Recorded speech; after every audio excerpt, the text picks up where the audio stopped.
My understanding is that the DDA is in fact going to give money to Avalon for the building, which really isn't in the downtown district. So they're expanding their area a little bit? Well, not necessarily expanding.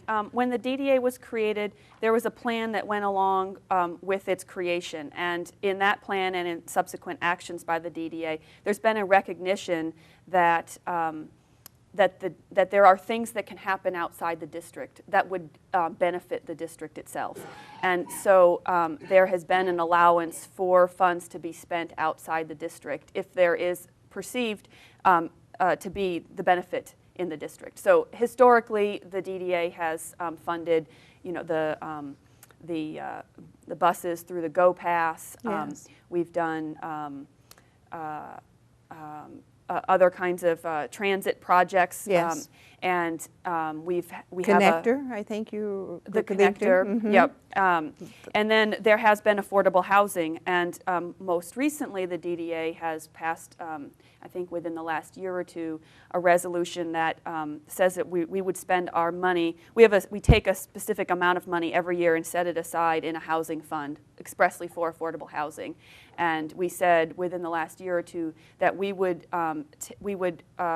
consider projects that were within a quarter mile of the DDA district. And we did that because for a couple of reasons. We kept getting requests, varying requests from certain distances, and we felt like we needed to have a scope for what we would consider. But we also felt that having a diversity of housing either in or near the downtown was a benefit to the downtown to have that economic diversity, that the people living in these projects would be walking and working, shopping, possibly getting their services in the downtown, and that benefited the downtown to spend those funds there. So that's why we supported that project. So I have a question about that, in that the city also gives, and let's focus on the Avalon project. Mm-hmm. So I'm wondering if the citizens are aware of actually how much is being given, because the city is giving to this project, mm-hmm. and the DDA. And so I'm wondering if there's a redundancy here, and maybe on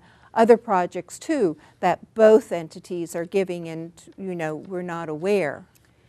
Yeah, I'm not sure that I would think about it as a redundancy. A lot of the funds that the city has to give to affordable housing, at least in the projects, I'm not deeply knowledgeable about the funding for affordable housing, but the ones that I've seen that have come through the DDA asking for support, the city funds, some of the city funds seem to come from other sources. So they're money that are coming from state or federal sources, and the city is managing those and helping apply those to the projects.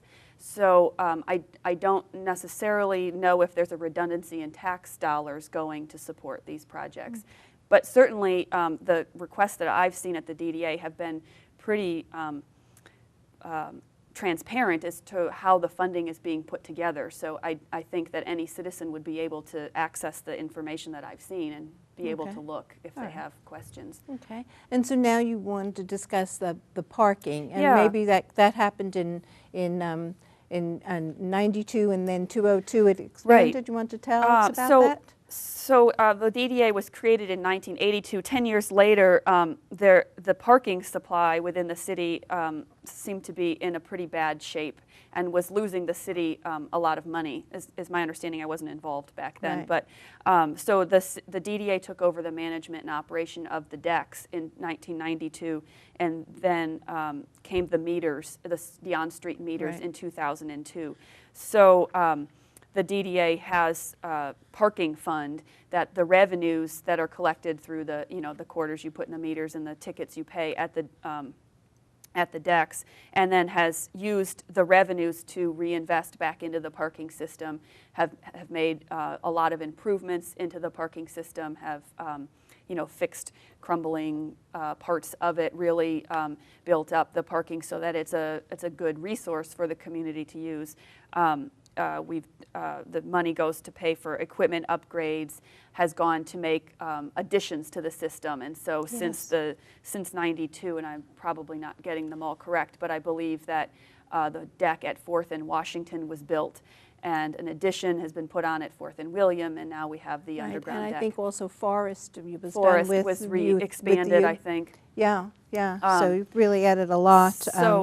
Right. So the parking revenues also, though, importantly for me, since I'm a very big advocate of alternative transportation, I think the DDA has always done has always looked very comprehensively at transportation and has taken the parking revenue and used it to fund alternative transportation.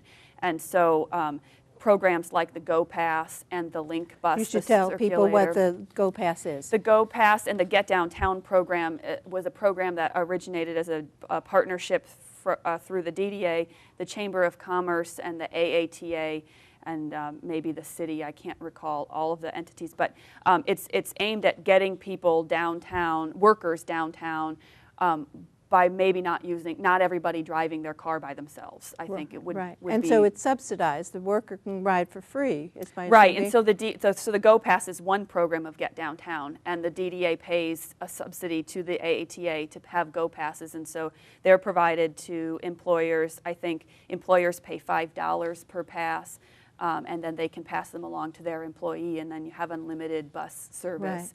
Right. And then the Get Downtown program, we do contribute to that as well, and that would be aimed at getting Go Passes in the hands of workers.